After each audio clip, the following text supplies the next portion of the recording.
Welcome a bordo, benvenuti a bordo su questo ponte Gran Bretagna-Italia, bentrovati. Oggi a far due chiacchiere con me c'è Marco Castellanelli, imprenditore, proprietario nonché fondatore di Club Vino UK, sommelier. Ciao Marco, come stai?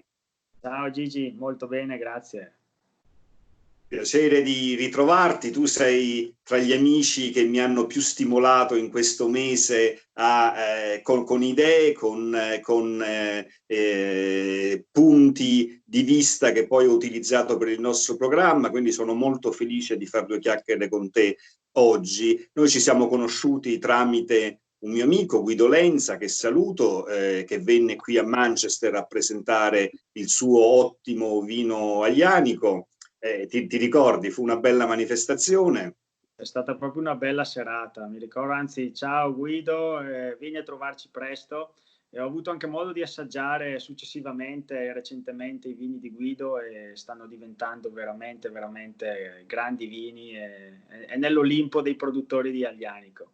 Sì, lo salutiamo con affetto. Senti Marco, tu sei lombardo, vieni da una delle zone particolarmente colpite da questa maledetta pandemia. Come stai vivendo, come hai vissuto questi momenti tragici qui dalla Gran Bretagna? È stato un periodo decisamente difficile perché vedevo l'epicentro nelle zone da cui venivo con la famiglia, con i miei genitori, con gli affetti e con gli amici, e la cosa che angosciava un po' era che qualunque cosa potesse succedere, io ero bloccato qui, la mia famiglia era là. Mio fratello per esempio vive a Milano e anche lui stessa cosa, perché nonostante io sono della Val Camonica, non c'era possibilità di stare vicino agli affetti e bisognava solo isolarsi in casa. È stato difficile, per ora stanno tutti bene e speriamo che si superi presto questo picco che già sta scendendo, ma speriamo che passi questa emergenza. Che passi presto. Senti Marco, recentemente sei apparso su Forbes, una delle riviste insomma, sicuramente prestigiose, una rivista diffusa in tutto il mondo, che si occupa di business e che ha un po' inquadrato la tua attività e soprattutto come in questi giorni di lockdown, di chiusura, sei riuscito a portare avanti la tua attività. Ce ne vuoi un po' parlare? Insomma, cosa state facendo in questi giorni con Club Vino? Beh, abbiamo dovuto cambiare completamente il nostro modello di business perché Club Vino nasce come wine tasting event company, quindi noi organizzavamo eventi privati, pubblici, corporate in quasi tutto il Regno Unito e quindi vendevamo biglietti per le nostre esperienze. Naturalmente gli eventi prevedono un raggruppamento di persone, i nostri eventi avevano circa 20 persone e con il lockdown e con questa emergenza, non essendoci più la possibilità ed essendo anche proibita ed essendo il nostro modello di business è diventato completamente obsoleto e sono state un paio di settimane decisamente eh, non so come definirle, ma decisamente difficili, decisamente di riflessione e di grande sconforto. E ci siamo dovuti reinventare per forza di cose. Quindi grazie anche, devo dire, a un cliente abituale che mi ha chiesto, ma visto che non possiamo uscire di casa, non mi puoi mandare un video dove mi fai la stessa cosa, mandami il vino e mi racconti come se fossimo davanti, ma tu sei sullo schermo. Ed è stata un'idea che ha acceso poi tutto quello che abbiamo fatto dopo, quindi ci siamo strutturati molto rapidamente, abbiamo cambiato il sito, non abbiamo più eventi da vendere, ma abbiamo pacchetti di home wine tasting e mandiamo a casa un pacchetto completo ai clienti, quindi con il vino, con le tasting notes, con dei segna bicchieri e con un video in cui io spiego e accompagno il cliente davanti una degustazione come se fosse ai nostri eventi.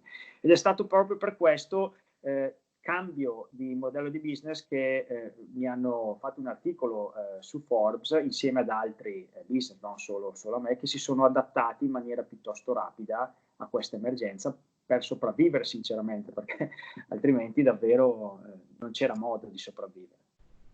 Senti, così mi viene in mente, ma che differenza c'è tra un italiano e un inglese nelle scelte del vino? Poi esiste una generalizzazione o è impossibile fare un paragone? Questa è una domanda molto interessante, assolutamente. Diciamo, l'italiano è molto più tradizionalista e sperimenta un po' meno rispetto a quello che trovo qui.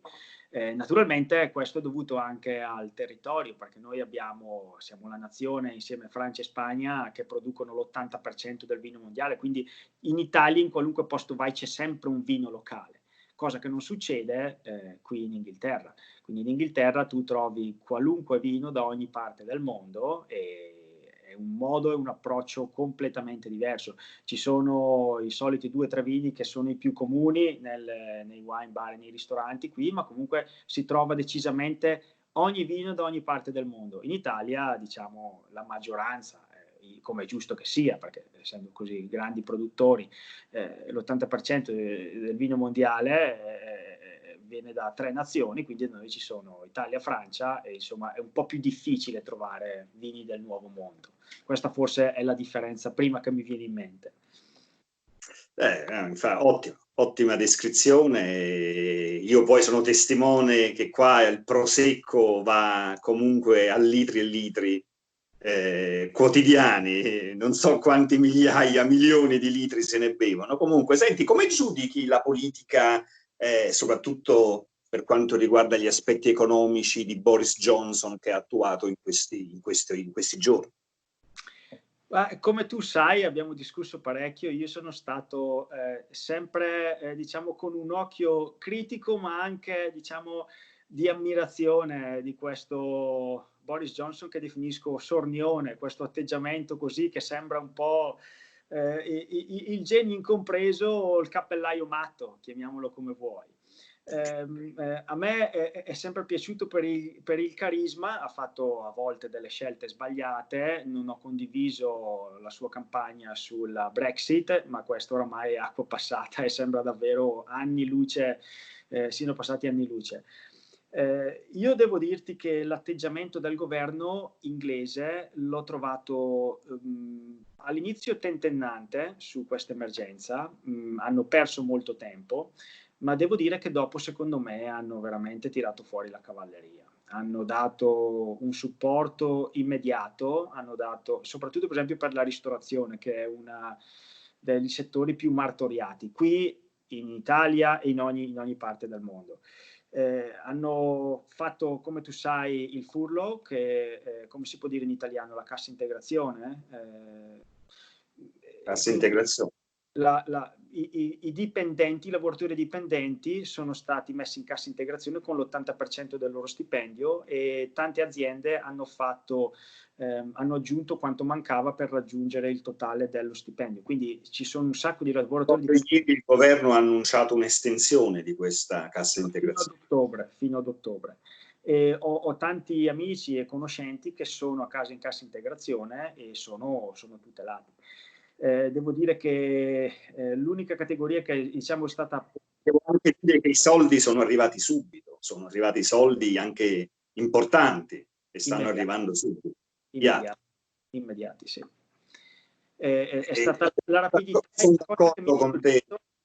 La cosa che mi ha colpito, Gigi, è la chiarezza di comunicazione per quanto riguarda certi dettagli. Poi c'è molta poca chiarezza per altri, come tu sai abbiamo parlato più volte dei messaggi di Boris Johnson che a volte sembrano criptici, dice tutto per non dire niente. E abbiamo discusso più volte sul fatto che questa cosa sia voluta, sia calcolata oppure sia giusto lasciata così al caso. Io non lo so, ma ho il dubbio che sia davvero molto scaltro politicamente, non ci sia di nulla lasciato al caso. Quando dice cose contrastanti è perché vuole lasciare la libertà di andare, l'economia di continuare a pulsare. E la sensazione che ho io del lockdown qui in Inghilterra è che sì, c'è stato un lockdown, ma come tu sai è stato molto più all'acqua di rose rispetto all'Italia, dove davvero c'erano le guardie armate che fuori dalla porta di casa erano pronti a impallinarti.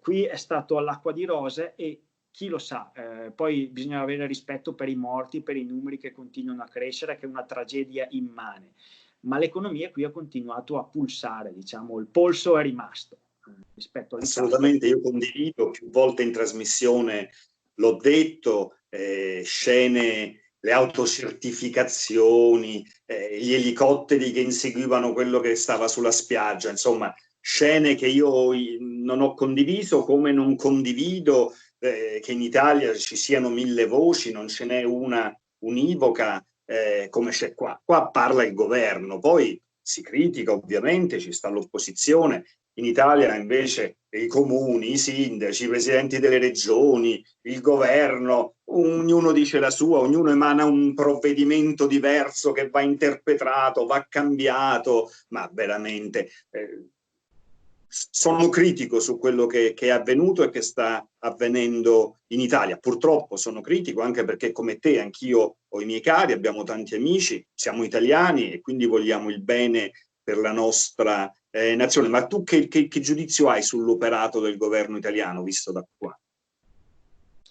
Beh, non ho grande stima del governo attuale, questa è una mia opinione, sono pronto a raccogliere opinioni contrarie. Non ho vissuto in prima persona, ma come avendo gli affetti, avendo gli amici, avendo comunque vissuto in Italia per 33 anni, posso poter dire, essendo appassionato anche di politica, che non mi è piaciuta come è stata gestita. Sono stati fatti tanti proclami, poco è stato fatto di concreto e soprattutto la confusione, i messaggi discordanti è una cosa che fa infuriare e fa davvero è imbarazzante come l'annuncio del Presidente del Consiglio sia stato fatto per esempio sui social media senza alcun modo, non lo so, è stata fatta secondo me con poco stile e c'erano sempre puntualizzazioni successive. Questa era la cosa stucchevole secondo me. Veniva fatto un decreto che era soggetto di interpretazione, era confusionario, quindi dopo il decreto ne seguiva una precisazione che lasciava comunque spazio a interpretazione e nessuno sa nulla. Nella ristorazione in Italia non si sa chi può aprire, chi non può aprire, che supporto c'è stato, e se arrivano i soldi, se non arrivano, una tantum, e comunque è tutto col contagocce e faticano ad arrivare.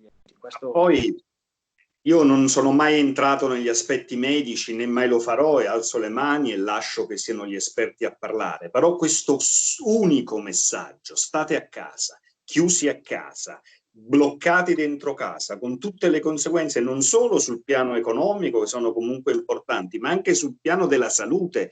Ne abbiamo parlato anche in altre trasmissioni. Pensa a questi bambini costretti a stare 2 mesi chiusi dentro casa senza poter socializzare con gli altri coetanei, penso agli adolescenti, con tutte le problematiche che ha portato questa chiusura, per non parlare ovviamente di tutti quanti gli altri. Insomma, non ho visto criterio, ecco, non ho visto strategia e questo insomma, questo secondo me non è bene, non è bene. Hai centrato un altro argomento, secondo me il messaggio di dire state a casa, poi vediamo, è un messaggio che disorienta, è un messaggio che fa arrabbiare e crea anche, a me che ha dispiaciuto tanto in Italia vedere la contrapposizione poi delle persone, perché quando si creano messaggi discordanti, poi si creava il fatto che se uno usciva per andare a lavorare ed era davvero una persona che doveva andare per esempio in ospedale, camminava, veniva insultato, gli tiravano fischi e pernacchie, dire devi stare a casa. Nessuno si può sostituire, ci sono delle regole, vanno rispettate. Essendo questa giungla, tutti si sostituivano, criticavano veramente un imbestialimento poi di tutti i social media. Non ho visto cose costruttive e francamente, se mi posso anche permettere, sono contrario a questo governo, ma trovo anche un'opposizione che è veramente inconsistente e inesistente per contenuti e questo secondo me è deleterio anche per tutti, per il governo che ha bisogno di confrontarsi con qualcuno, ma non trovo un confronto, una volontà politica di confronto, di dialogo. Tutti dicono tutto, il contrario di tutto. C'è sicuramente bisogno di una nuova classe politica in Italia, speriamo che emerga per il bene di tutti gli italiani e quindi anche nostro. È ora di salutarci, Marco, grazie per questa chiacchierata, ti auguro buona giornata e spero di rivederti presto anche in trasmissione, non solo dal vivo, ci vediamo spesso fortunatamente. Saluto tutti i nostri ascoltatori, mi raccomando seguiteci e se volete iscrivetevi anche sul nostro canale YouTube. Un abbraccio a tutti, ciao Marco. Ciao Gigi, ciao.